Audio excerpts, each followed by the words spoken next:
আবু হুরায়রা রাদিয়াল্লাহু তাআলা আনহু একটা হাদিস বর্ণনা করবেন সাহাবীদের সামনে, রাসূল থেকে উনি শুনেছেন, উনি 4-5 বার অজ্ঞান হয়েছেন। সমস্ত সাহাবীরা আবু হুরায়রাকে ডাক দিয়ে বললেন, আবু হুরায়রা, তুমি আমাদেরকে সমবেত করলা, একটা হাদিস শোনাইবা, রাসূলের হাদিস। কিন্তু আবু হুরায়রা হাদিস শোনানোর আগে বারবার, কেন তুমি অজ্ঞান হয়ে যাও, কেন তুমি অজ্ঞান হয়ে যাও, হাদিসটাকে আমরা শুনতে পারবো না রে। আবু হুরায়রা চোখের জল ছেড়ে দিয়ে বলেন, ও রাসূলের সাহাবীরা রে, নবী তো হাদিস বর্ণনা করেছেন, আমি তো তোমাদেরকে শোনাইতে চাই, কিন্তু এই হাদিসের মধ্যে রাসূল যাদেরকে আসামি করেছেন, আমার তো মনে হয় এই হাদিসের আসামি আমি আবু হুরায়রা নিজে।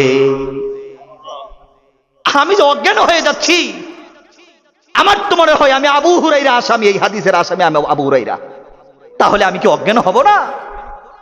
এই কথা শোনার পরে যারা সাহাবী ছিল সকলে কাঁপতে আছে। আবু হুরায়রা কি বলে? নবীর হাদিস বলছে আবু হুরায়রাও আসামি হতে পারে। আবু হুরায়রা কাঁপছে, অজ্ঞান হচ্ছে। রাসূল ইন্তেকাল করেছেন, সাহাবে কেরামকে বলছেন যে শোনো, রাসূলের হাদিস আমাদেরকে শোনায়, তোমাদেরকে শোনাই, আমি কেন অজ্ঞান হচ্ছি বারবার শোনো। রাসূল বলেছেন আল্লাহ তাআলা 3 শ্রেণীর লোকের মাধ্যমে জাহান্নামের সুতা কেটে জাহান্নাম উদ্বোধন করবেন। চিৎকার করে বলুন নাউযুবিল্লাহ। সাহাবে কেরাম ডাক দিয়ে বলেন, দয়ার নবী, মায়ের নবী, প্যার নবী, মাহবুব নবী, আকায়ে নামদার তাজদারে মদিনা মুহাম্মদ আরবি মুস্তাফা সাল্লাল্লাহু আলাইহি ওয়াসাল্লামের সবথেকে বেশি হাদিস বর্ণনা করা সাহাবীরে আবু হুরায়রা। হাদিস বর্ণনা করবি তো ভালো কথা, বারবার কেন অজ্ঞান হয়ে যাও? রাসূল কোন 3 শ্রেণীর লোকের কথা বলেছে আমাদেরকে একটু শোনাও। আবু হুরায়রা চোখের জল ছেড়ে দিয়ে বলেন, সাহাবীরা রে শোনো শোনো, আল্লাহর নবী বলেছেন কিয়ামতের মাঠে সর্বপ্রথম তাদেরকে জাহান্নামের মধ্যে তাদেরকে ফেলে দেওয়া হবে। তাদের মধ্যে থাকবে ওই সমস্ত শহীদ যারা যুদ্ধের ময়দানে শহীদ হয়েছে, কিন্তু তাদের উদ্দেশ্য মোটেও ভালো ছিল না। এই কারণে আমি বারবার অজ্ঞান হয়ে যাচ্ছি। রাসূলের যুগে কত সাহাবী ইন্তেকাল করেছে, আমাদের কত প্রিয় মানুষ ছিল। কিয়ামতের কঠিন মুহূর্তে যদি কোনোদিন দেখি আমার হামজালা শাহাদাত বরণ করেছে, বিভিন্ন রকম সাহাবী শাহাদাত বরণ করেছে, আমি আবু হুরায়রা যদি দেখি আমাদের বন্ধুরা যারা শাহাদাত বরণ করেছে তারা জাহান্নামে যাচ্ছে, এর থেকে পুরা কপাল আর কি হতে পারে? আবু হুরায়রা বলেন, সাহাবীরা রে শোনো আমার বন্ধুরা, আল্লাহর নবী বলেছেন তারা জাহান্নামে যাবে সর্বপ্রথম যারা জিহাদের ময়দানে গিয়ে শাহাদাত বরণ করেছে। আল্লাহ বলবেন তোমরা জাহান্নামে চলে যাও। তারা বলবে আমরা কেন জাহান্নামে যাব? আমরা তো ইসলাম জিন্দা করার জন্য জিহাদের ময়দানে নিজের কলিজা দিয়েছি, নিজের ডান হাত দিয়েছি, বাম হাত দিয়েছি, নিজের গর্দান দিয়ে ফেলেছি ইসলামের জন্য, আমরা কেন জাহান্নামে যাব? আমরা তো শহীদ। আল্লাহ বলবেন তুমি শহীদ, এই কথাটা যেরকম সত্য, তোমার শাহাদত আল্লাহর জন্য ছিল না, ইসলামের জন্য ছিল না, লোক দেখানোর জন্য ছিল, নারীর জন্য ছিল, টাকা পয়সা লুট করার জন্য ছিল। দুনিয়াতে শাহিদ হবে, মানুষ তোমাকে সম্মান উঁচু করে কথা বলবে, এই দুনিয়াতে মর্যাদা ইনকাম করার উদ্দেশ্য তোমার ছিল। দুনিয়াতে মানুষ তোমাকে শহীদ বলেছে, দুনিয়াতে যশ খ্যাতি অর্জন হয়েছে, তোমার উদ্দেশ্য তুমি সফল, আজকে বিনয় হিসেবে তুমি জাহান্নামে চলে যাও। আবু হুরায়রা বলেন 2 নাম্বার ওই সমস্ত মানুষেরা জাহান্নামে যাবে, বিনা হিসেবে ওই সমস্ত মানুষদেরকে জাহান্নামে প্রথম ফেলে দেওয়া হবে যারা দুনিয়াতে সাখী ছিল, দানশীল ছিল, দানশীল, অনেক দান করত, অনেক, যারা দান করে তাদের ফজিলত অনেক আছে, অনেক ফজিলত আছে। তার মধ্যে এটাও একটা ফজিলত, যারা দান করে তারা যদি অন্য ইবাদত কম করে এরপরেও তারা জান্নাতে যাবে।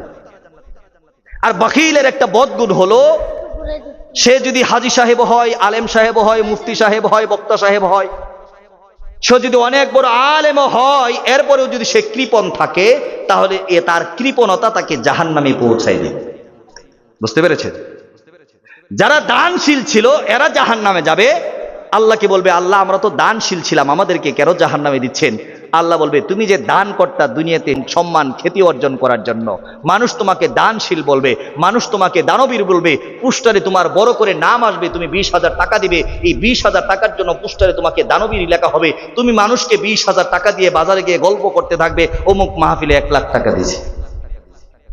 এই যে গর্ব তোমার বুক ফুলে যাবে, তোমার উদ্দেশ্য থাকবে মানুষ আমাকে সম্মান করবে, মানুষ আমাকে ভোট দেবে, মানুষ আমাকে নির্বাচিত করবে, মানুষ আমাকে মেম্বার বানাবে, চেয়ারম্যান বানাবে, এমপি প্রধানমন্ত্রী বানাবে। তোমার যে উদ্দেশ্য ছিল, দুনিয়াতে তুমি সাকসেস হয়েছো, আজকে আখিরাতে আমি তোমার দানশীল দ্বারা আমার জাহান্নাম উদ্বোধন করতে চাই।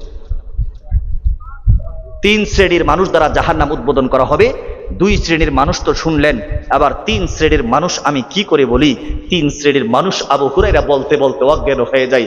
3 শ্রেণী হলো ওই সমস্ত মানুষ যারা দুনিয়াতে আলেম ছিল, যারা দুনিয়াতে আলেম ছিল, যারা দুনিয়াতে আলেম ছিল, ওই আলেমদেরকে জাহান্নাম উদ্বোধন করা হবে।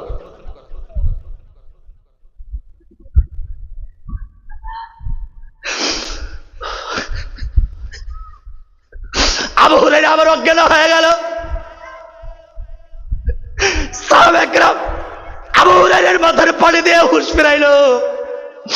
আবু হুরায়রা বলেন, আম্মা জান আয়েশা মাত্র কয়েকশো হাদিস বর্ণনা করেছে, হাসান হুসাইন মাত্র 40-45 হাদিস বর্ণনা করেছে, আবু বকর মাত্র 2000 হাদিস বর্ণনা করেছে, আমি আবু হুরায়রা প্রায় 5000 হাদিস বর্ণনা করেছি। আলেম দিয়ে যদি জাহান্নাম উদ্বোধন করা হয়, আমার তো মনে হয় রাসূলের আলেমদের মধ্যে আমি আবু হুরায়রা সবথেকে বড় আলেম। আমার কি মনে হয় আমি আবু হুরায়রা দ্বারা আল্লাহ তারা জাহান্নাম উদ্বোধন করবে। এই জন্য আবু হুরায়রা কাঁদেন, এই জন্য আবু হুরায়রা কাঁদেন।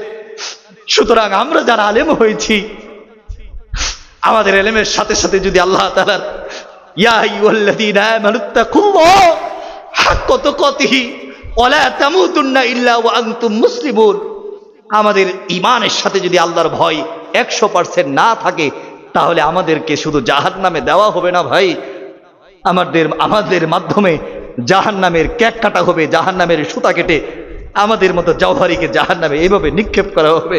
সুতরাং সেদিন 2 ধরনের কষ্ট হবে, একে তো জাহান্নামের আগুনের কষ্ট, আর একে তো কষ্ট হবে খিলগাতি মঞ্চে বসে বড় বড় করে কথা বলেছিলাম, আলেম ওলামার শান সম্পর্কে কথা বলেছিলাম, আজকে সেই খিলগাতির মানুষের সামনেই জাহান্নামে যেতে হচ্ছে, জাহান্নামের আগুন হবে, আবার খিলগাতির মানুষের সামনে বেইজ্জতি হয়ে হাশরের ময়দানে দাঁড়াতে হবে। এর থেকে লাঞ্ছনা গঞ্ছনা আলেম ওলামার জন্য পৃথিবীতে আর কিছু হতে পারে না। ঠিক কিনা ভাই?